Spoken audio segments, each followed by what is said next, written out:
صلی اللہ علیہ وآلہ وسلم من اعطى فی غیر حق فقد اسرف ومن منع من حق فقد قدر۔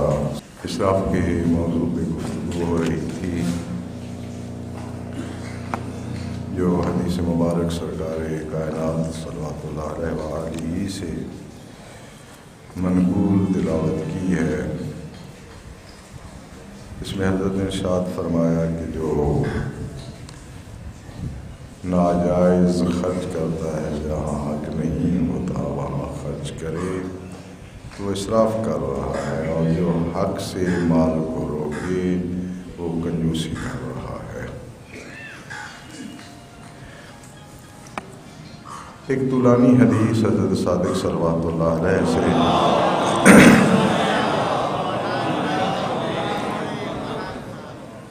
یہاں پڑھی جا رہی تھی، وقت ختم ہو گیا تھا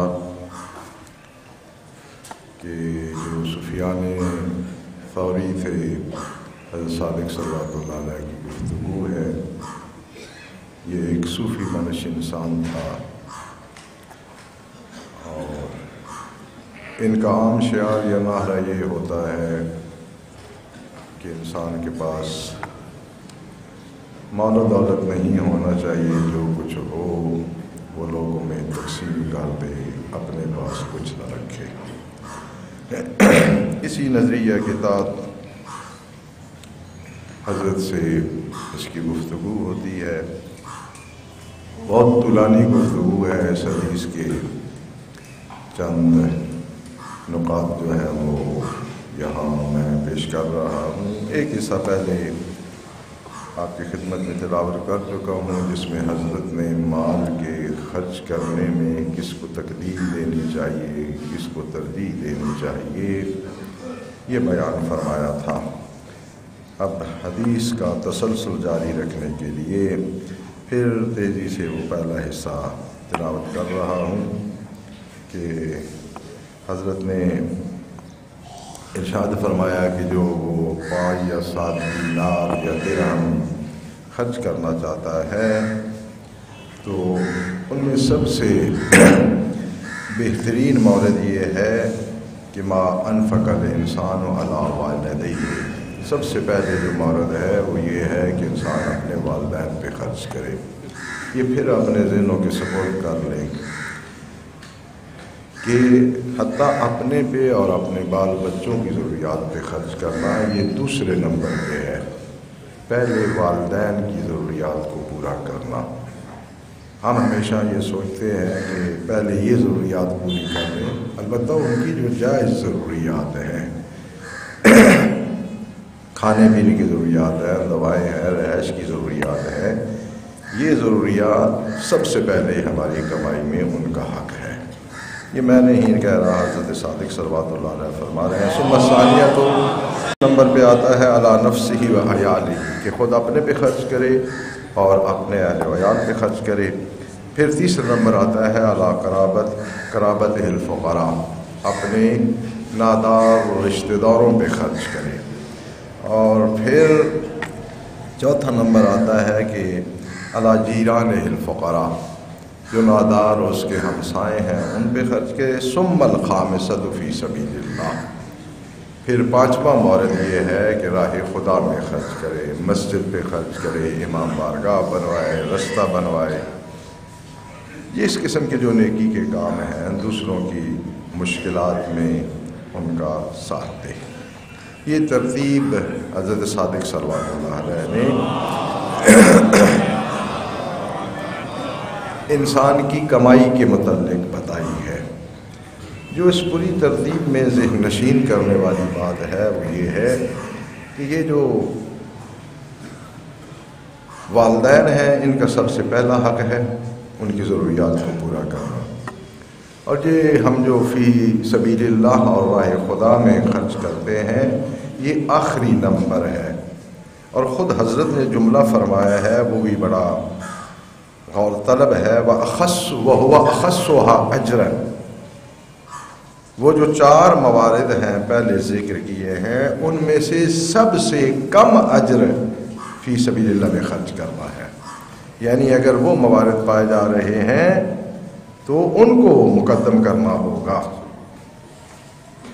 اگر اس خرچے پہ آپ چاہتے ہیں کہ کم اجر ملے تو 5ویں مورد میں خرچ کر دیں۔ اس کا یہ مطلب نہیں ہے کہ 5ویں میں خرچ ہی نہیں کرنا، یعنی وہ پہلے جو 4 موارد ہیں یقیناً ان کا ثواب، ان کی جزا اس 5ویں مورد سے زیادہ ہے، اور سب سے زیادہ والدین پہ خرچ کرنا ہے کہ جب ہمیں ہچکیاں لگ جاتی ہیں، بے ہوش ہونا شروع ہو جاتے ہیں کہ او ہو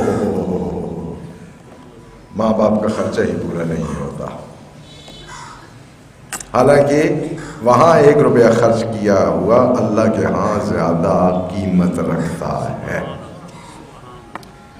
یہاں کچھ لوگوں میں ہوتا ہے کہ جب یہ مسجد کا فرش بن رہا ہو تو پھر کانوں میں کہتے ہیں یہ فرش مجھے بنوانے دے۔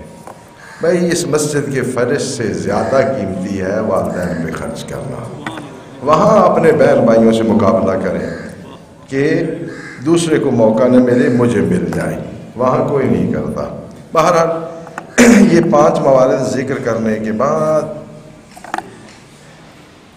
یہ بڑی حساس باتیں ہیں اور آپ کو ذہن میں یہ چیزیں رکھنی چاہیے، افراط اور تفریط میں مبتلا نہ ہوں۔ اس کے بعد حضرت نے ایک بڑی عجیب بات سرکار دو عالم سے نقل فرمائی ہے۔ حضرت نے فرمایا کہ وقال رسول اللہ صلی اللہ علیہ وآلہ وسلم للانصاری حین اعتق عند موته 5 أو 6 من الرقیق۔ ایک انصاری نے اپنے مرنے کے وقت کے قریب 5 یا 6 اس کے غلام تھے، انہیں آزاد کر دیا۔ غلام آزاد کرنا بڑا نیکی کا کام ہے، بڑا اجر کا کام ہے۔ بندے نے کہا ہم تو جا رہے ہیں، چلو آخرت ہی کما لیتے ہیں۔ 5 یا 6 اس کے غلام تھے، سب کو آزاد کر دیا۔ اور عرب معاشرے میں غلام ہی در حقیقت اقتصادی فعالیت انجام دیتے تھے جس سے خاندان کا خرچہ چلتا تھا۔ محنت مزدوری، یہ کام، یہ سب، یہ جتنی بھی تجارتی فعالیات ہیں یہ غلام لوگ انجام دیا کرتے تھے۔ اب 5 یا 6 غلام تھے، اس نے آزاد کر دیے کہ میں تو جا رہا ہوں آخرت کے سفر پہ، تو ایک غلام آزاد کرنے کا کتنا ثواب ہے، یہ اپنا ثواب سمیٹتا لے جاؤں۔ وَلَمْ يَكُنْ يَمْلُكُ غَيْرَهُ، اور ان کے علاوہ اس کے پاس کوئی اور ملکیت نہیں تھی۔ وہ جو آزاد کر رہا تھا اس کی ملکیت میں یہی 5 یا 6 غلام تھے، کوئی اور ملکیت نہیں تھی۔ وَلَهُ أَوْلَادٌ صِغَارٌ، یہ جو ایسا کر رہا تھا نا اس کے چھوٹے چھوٹے بچے تھے، یعنی وہ کمانے کے قابل نہیں تھے۔ اب اس نے کیا کیا، چھوٹے چھوٹے بچے ہیں، 5-6 غلام جو اس کے پاس تھے، جوش آیا آخرت سنوارنے کا اور وہ سارے کے سارے آزاد کر دیے۔ بات سمجھ آ رہی ہے؟ کیونکہ اس بات کا جو نتیجہ نکلنا ہے وہ ذرا تلخ ہے، اس لیے سمجھانے کی کوشش کر رہا ہوں۔ جب یہ اطلاع حضرت کو پہنچی دفن اسے کرنے کے بعد، تو حضرت نے ایک جملہ ارشاد فرمایا۔ سرکار رسالت صلوات اللہ علیہ وآلہ نے فرمایا کہ لو اعلمتمونی امرہ، اگر اس کا معاملہ آپ مجھے بتا دیتے، ما ترکتم تدفنوہ من المسلمین، میں آپ کو نہ چھوڑتا کہ اسے مسلمانوں کے ساتھ آپ دفن کر دیں۔ یہ 5-6 جو اس نے غلام آزاد کیے ہیں الیاذ باللہ کوئی عیاشی کے لیے کیے ہیں، اللہ کی راہ میں کیے ہیں، نیکی کی ہے، لیکن سرکار دو عالم کو یہ نیکی انتہائی ناگوار گزری۔ فرمایا اگر اس کے دفن کرنے سے پہلے مجھے بتا دیتے کہ اس کا معاملہ یہ ہے، اس نے 5-6 غلام آزاد کر دیے ہیں، اس کے چھوٹے چھوٹے بچے ہیں اور کوئی ملکیت نہیں رکھتا، تو آپ کو مسلمانوں کے قبرستان میں اسے دفن نہ کرنے دیتا۔ کیوں؟ یترکو صبیۃ صغارا یتکففون الناس، یہ اپنے چھوٹے چھوٹے بچوں کو چھوڑ رہا ہے کہ وہ لوگوں سے بھیک مانگتے رہیں۔ اس لیے مجھے پہلے بتا دیا ہوتا تو مسلمانوں کے قبرستان میں اسے دفن نہ کرنے دیتا۔ لہذا نیکی کا شوق ضرور پورا کریں، لیکن وقت کے تقاضے دیکھ کر۔ ہاں، جس کی ماشاءاللہ اولاد ہے، کمانے والی ہے، باپ کروڑ روپے کماتا تھا، مہینے میں اولاد 10 کروڑ کماتی ہے، کوئی مسئلہ نہیں ہے۔ اور جو پیچھے چھوٹے بچے چھوڑ کے جا رہا ہے، اس کے لیے اب حق حاصل نہیں ہے کہ وہ اپنی ساری جائیداد دولت جو ہے وہ کسی خیراتی ادارے کو دے کے چلا جائے۔ دینے سے ثواب ملے گا، لیکن یہ کوئی ایسا کام نہیں ہے جس پہ اس کی تعریفیں کی جا سکیں۔ اور اس کے بعد حضرت نے ارشاد فرمایا ہے کہ اللہ تعالیٰ فرماتا ہے اِنَّهُ لَا يُحِبُّ الْمُسْرِفِينَ فَنَهَاهُمْ عَنِ الْإِسْرَافِ وَنَهَاهُمْ عَنِ التَّقْتِيرِ۔ اسی سے سفیان ثوری سے بات ہو رہی تھی، اور تقتیر سے بھی منع کیا ہے، اسراف سے بھی منع کیا ہے۔ ولیکن امر بین الامرین، یہ جو اقتصاد اور میانہ روی ہے، یہ زیادہ روی اور کنجوسی کے درمیان والی ایک پوزیشن ہے۔ اور اس کے بعد فرمایا کہ لا یعطی جمیع ما عندہ، یا لا یعطی جمیع ما عندہ، انسان کو نہیں دینا چاہیے جو کچھ اس کے پاس ہے، یعنی سارے کا سارا جو کچھ اس کے پاس ہے وہ اسے کسی کو عطا نہیں کرنا چاہیے۔ ثم یدعو اللہ، یہ بھی جو حضرت نے سرکار دو عالم سے یہاں پر حدیث نقل کی ہے اور بیان فرمائی ہے، یہ بھی بڑی دلچسپ حدیث مبارک ہے۔ بہت سے دین کے نام پہ سستیاں کرنے والے اور اللہ کے نام پہ توکل کا نعرہ لگانے والوں کا بھانڈا پھوٹ جائے گا۔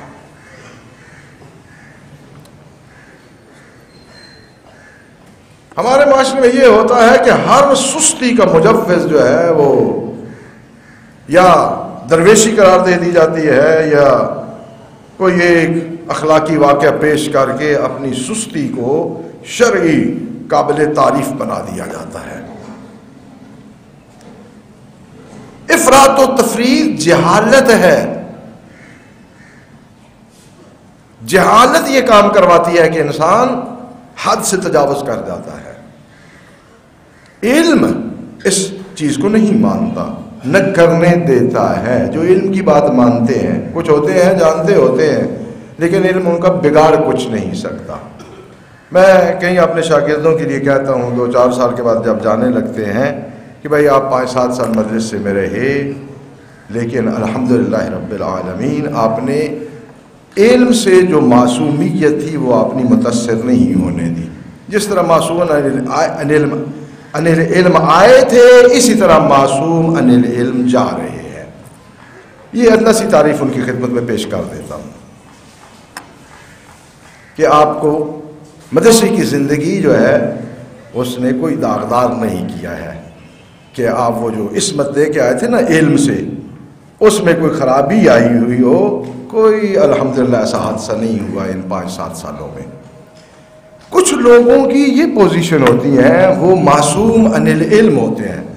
ائمہ اہل بیت تو معصوم عن الخطا ہے نا، یہ معصوم عن العلم ہوتے ہیں۔ اور کچھ ایسے ہوتے ہیں جن کا علم یہاں اور یہاں تک ہوتا ہے، اور زیادہ اگر چھلانگ لگائے تو یہاں تک آ جاتا ہے۔ اس کے علاوہ پوری زندگی معصوم عن العلم، 10 سال گزار دیتے ہیں، اور علم ان کے کردار، ان کی روش کو متاثر نہیں کر سکتا۔ یہ لوگ بہت خطرناک ہوتے ہیں، جو زبان کے عالم ہوں اور عمل کے فاسق ہوں۔ یہ میں نہیں کہہ رہا، حدیث میں بھی ہے، انتہائی خطرناک ہے یہ ٹولہ.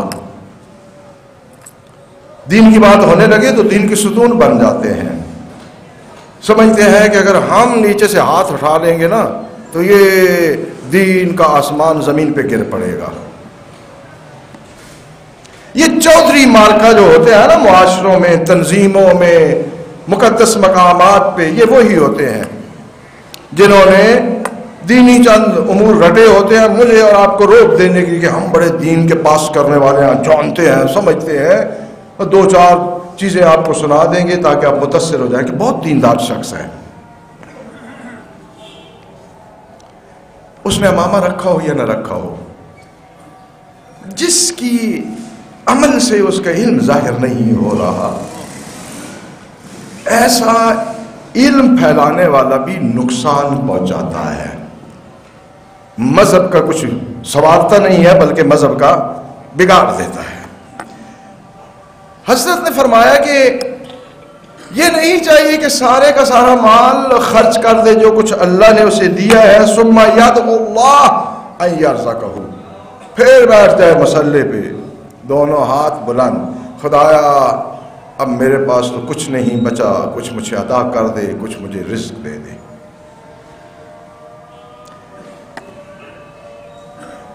لہذا حضرت نے فرمایا، یہ جو اب جملے شروع کر رہا ہوں یہ سرکار دو عالم کی حدیث مبارک ہے کہ فَلَا يَسْتَجِيبُ لَهُ لِلْحَدِيثِ جَاءَ أَنَّ نبی صلی اللہ علیہ وآلہ وسلم، اس کی دعا قبول نہیں ہوتی اس حدیث کی وجہ سے جو سرکار دو عالم سے ہم تک پہنچی ہے. وہ کیا ہے؟ فرمایا کہ سرکار دو عالم نے فرمایا ان اصنافا من امتی لا یستجاب لهم دعاء، میری امت کے کچھ گروہ ہیں جن کی اللہ دعا قبول نہیں کرتا. وہ اگر دعا کر بھی رہے ہو تو ہمیں اور آپ کو خوش کرنے کے لیے کہ میں بڑی دعائیں کر رہا ہوں، اس سے زیادہ ان کی دعا کی کوئی حقیقت نہیں ہے. میری امت کے کچھ گروہ ہیں جن کی دعائیں قبول نہیں کی جاتی.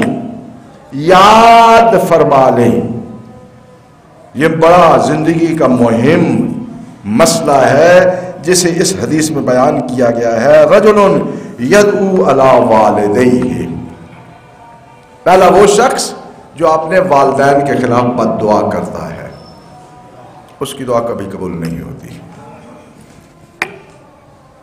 وَرَجُلٌ يَدْعُو عَلَىٰ غَرِيمٍ ذَهَبَ لَهُ بِمَالٍ فَلَمْ يَكْتُبْ عَلَيْهِ وَلَمْ يُشْهِدْ عَلَيْهِ، اور ایک ایسا شخص جس نے مال قرض پہ دیا اور وہ مقروض وہ مال پچا گیا، لیکن جب اس نے قرض دیا تھا نہ اس کے لیے تحریر لکھی نہ اس پہ گواہ بنایا، اور مقروض صاحب جو ہے وہ قرض ہضم کر گئے، ڈکار مار گئے.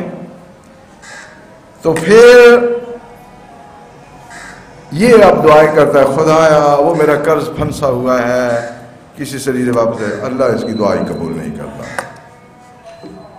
البتہ کہ اور حدیث ہے اس میں کچھ اس پہ اضافی امور ہیں کہ فرشتوں سے فرماتا ہے اس کو دیکھو میں نے کہا تھا قرض دیتی ہوئی لکھ لینا، اس نے لکھا نہیں ہے، اب مجھ سے کہے جا رہا ہے کہ میں اس کا قرض واپس کروں. اور اس کے بعد ہے رجل یدعو علی امرأتہ، وہ شخص جو اپنی بیوی کے متعلق بد دعا کرتا ہے. دیکھیں قسمت والی بیویاں کہ شوہر صاحب ان کے لیے بد دعا کر رہے ہیں. یہ نہیں کہ بیوی کو مقدس ہستی ہے اس کے خلاف دعا قبول نہیں ہوتی. اس میں بنیادی وجہ حضرت نے یہ ارشاد فرمائی کہ جو شخص اپنی بیوی کے خلاف دعا کرتا ہے، بد دعا کرتا ہے، تو اس لیے اس کی دعا قبول نہیں ہوتی. خدایا میری اس سے جان چھڑا دے، خدایا میں بڑا اس سے تنگ ہوں، ہر روز لگا ہوا ہے، نماز میں اتنی لمبی قرات نہیں پڑتا جتنی، کیونکہ بیوی کی جو حرارت ہوتی ہے نا تنگیوں کی وہ زیادہ تکلیف دہ ہوتی ہے. شاید بندہ اتنی لمبی نماز نہ پڑھتا ہو، لیکن جب بیوی سے چھٹکارے کی دعا آتی ہے تو پھر لمبی خلوص. تو ہوتا کیا ہے، وقت جعل اللہ عز وجل تخلیتان سبیلہا بیدی. اس کی دعا اس لیے قبول نہیں ہوتی کہ اللہ نے بیوی سے جان چھڑانے کا پورا اختیار اس کو دیا ہوا ہے. وہ نہیں کر رہا جو اللہ نے اسے اختیار دیا ہے. چاہتا ہے کہ نزدیکیوں میں بھی بڑا عزت دار رہوں.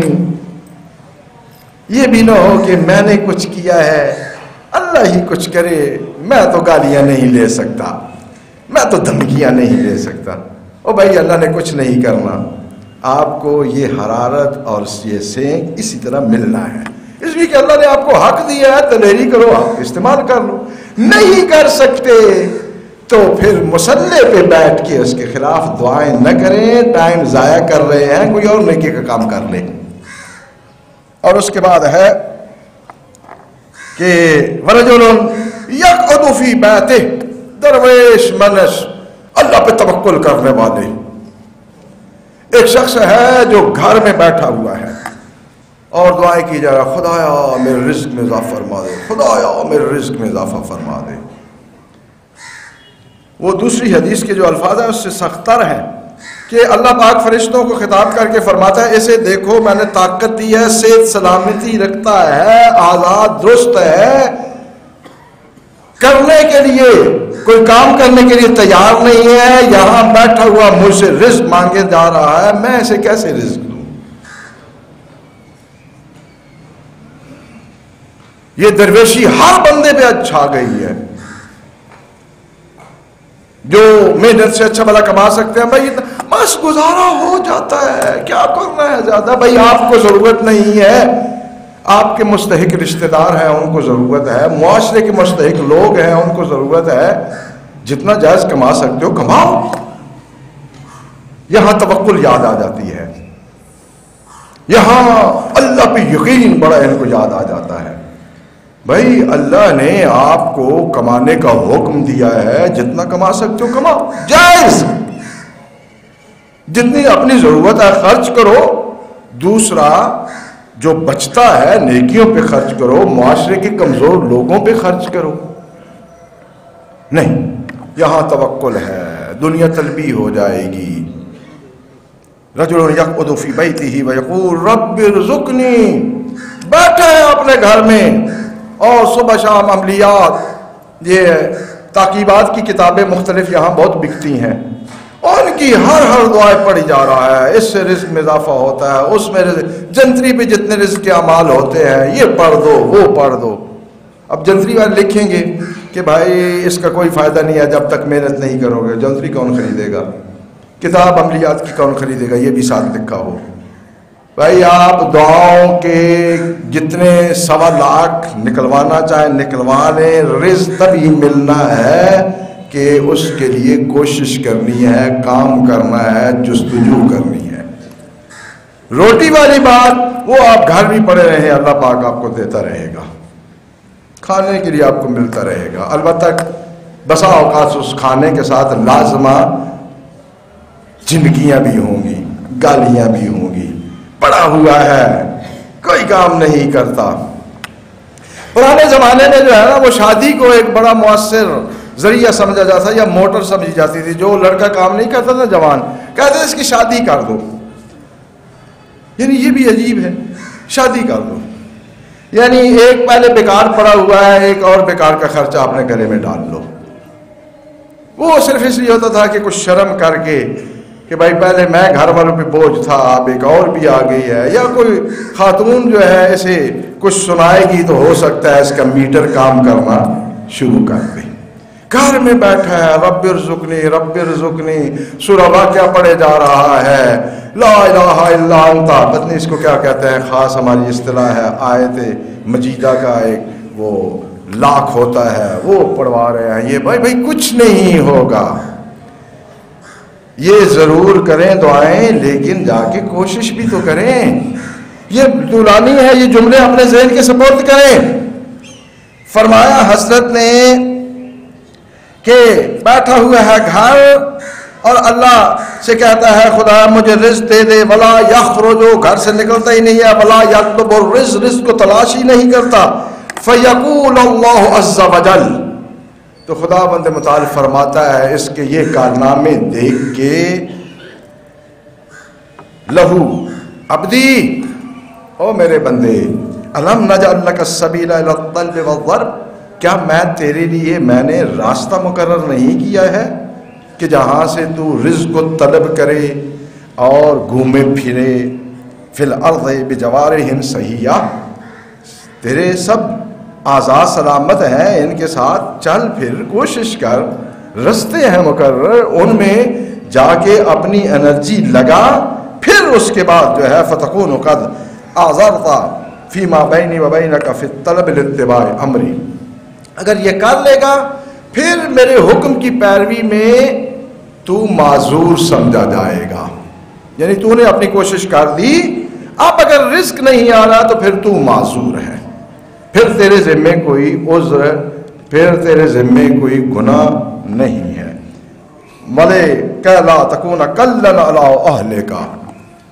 اور تاکہ تو اپنے اہل و عیال پر بوجھ نہ بنے۔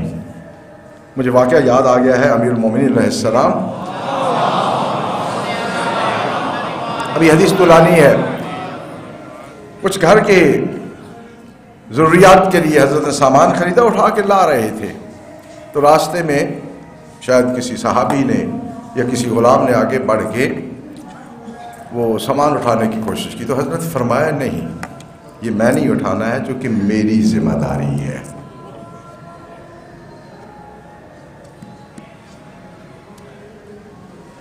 یہ انتہائی اللہ کے نزدیک مبغوض عمل ہے کہ ایک شخص صحیح و سلامت ہو اور اس کی زندگی کا بوجھ کسی دوسرے شخص کے کاندھوں پہ ہو۔ اللہ اسے ناپسند کرتا ہے، ناپسند کرتا ہے۔ دعا کی قبولیت کی ایک شرط یہ ہے کہ انسان اپنے قد ید سے، یعنی ہاتھ کی محنت سے حلال کمایا ہوا مال کھائے، اس کے بعد اس کی بارگاہ میں دعا کرے، تو پھر دعا قبول ہونے کی ایک شرط پوری ہوئی ہے۔ یہ جو مفت میں اللہ کے نام پہ یہ کرتے کچھ نہیں، اللہ سے بڑا کوئی ڈائریکٹ ان کا رابطہ ہوتا ہے، شاید ٹیلی فونی رابطہ ہوتا ہے، شاید سگنل جاتے ہوں وہاں تک، وہ خاص نیٹ ورک ہو، وہ اسی ٹیلی فون پہ لوگوں سے لیے جا رہے ہیں اور اپنی ضروریات زندگی پوری کیے جا رہے ہیں۔ ویسے میں ان سے پوچھتا ہوں جو وہاں جاتے ہیں اور دے آتے ہیں 500 1000، اگر اس کا اتنا ہی ٹیلی فونی رابطہ قوی ہے تو آپ سے 500 روپیہ لیتا کیوں ہے؟ جو وہاں ٹیلی فون کر کے اپنے لیے 500 روپیہ نہیں نکلوا سکتا اس خزانے سے، وہ آپ کو کتنے خزانے نکلوا کے دے گا؟